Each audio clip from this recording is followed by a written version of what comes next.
Eh bien, chers frères, nous sommes aujourd'hui le vendredi saint et nous allons méditer la croix, ce mystère de la croix, alors de manière particulière avec deux personnages vraiment très caractéristiques du jour du vendredi saint, la Sainte Vierge Marie et Saint Jean. Nous sommes au pied de la croix avec la Sainte Vierge Marie et Saint Jean. Quel est le lien avec l'Eucharistie? Eh bien, comme vous le savez, l'Eucharistie nous met au pied de la croix. Le cardinal Journet disait que les 2000 ans du temps horaire qui nous séparent de la croix sont abolis. La messe permet un contact avec l'événement de la rédemption du monde. Finalement, ce n'est pas le sacrifice de la croix qui est renouvelé. Le sacrifice est unique. Il a eu lieu en l'an 30 à peu près au Golgotha. Ce qui est renouvelé, ce sont juste les générations qui vont être au contact de la croix, précisément en célébrant l'Eucharistie. Il y a un unique sacrifice et des générations qui se renouvellent pour pouvoir être au pied de la croix, assister à ce sacrifice. Que faire alors? Eh bien, chers frères, au pied de la croix, il y avait une grande foule. Je pense qu'on peut la distinguer en trois catégories de personnes. Une foule haineuse, d'une part. Les Juifs qui mettent à mort le Christ. À mort, crucifie-le, avait-il dit à Pilate. Il y a un petit nombre qui est aimant, parmi lesquels évidemment la Sainte Vierge Marie, Saint Jean, les autres maris et peut-être quelques disciples.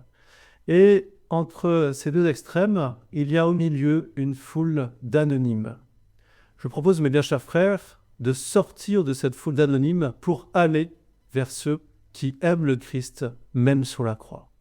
Pour cela, il faut adopter les mêmes attitudes intérieures que la Sainte Vierge Marie et Saint Jean. Une petite histoire pour illustrer cela. Je me souviens de quand j'étais enfant, j'avais assisté à des funérailles, aux funérailles de mon grand-oncle. J'avais 4 ou 5 ans, je ne connaissais pas très bien ce grand-oncle, et donc j'assistais de manière très dissipée aux funérailles, comme un enfant de 4 ou 5 ans. Et je me souviens d'un moment précis. Je me suis tourné vers la mère et je l'ai vue pleurer. À ce moment-là, j'ai réalisé ce qui se passait à ces funérailles. Mais bien sûr, il faut faire exactement la même chose au pied de la croix. Il faut regarder Marie, la Sainte Vierge Marie, voir quelle est son attitude intérieure et l'imiter. Stabat Mater Dolorosa, Juxta Crucem Lacrimosa. Elle est là, se tenant au pied de la croix, la mère, en train de pleurer. Que fait-elle à ce moment précis? Elle fait deux choses. Il y a deux caractéristiques de son attitude. Elle recueille les fruits de la passion, première chose, et elle communie au désir de Dieu de sauver toutes les âmes.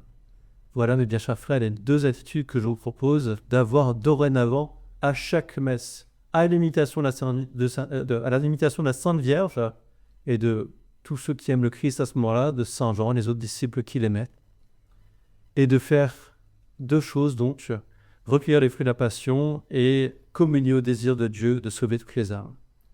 Savez-vous que dans les catacombes, l'Église est souvent représentée comme une femme orante, une femme en train de prier qui a les bras écartés, exactement comme le Christ. Nous pouvons nous aussi demander le salut des âmes, être en prière pour cela, offrir à toute l'Église qui offre par lui, avec lui et en lui. Voilà notre résolution aujourd'hui, vendredi saint, et chaque fois que nous pourrons assister à la messe, d'imiter la Sainte Vierge et Saint Jean. Amen.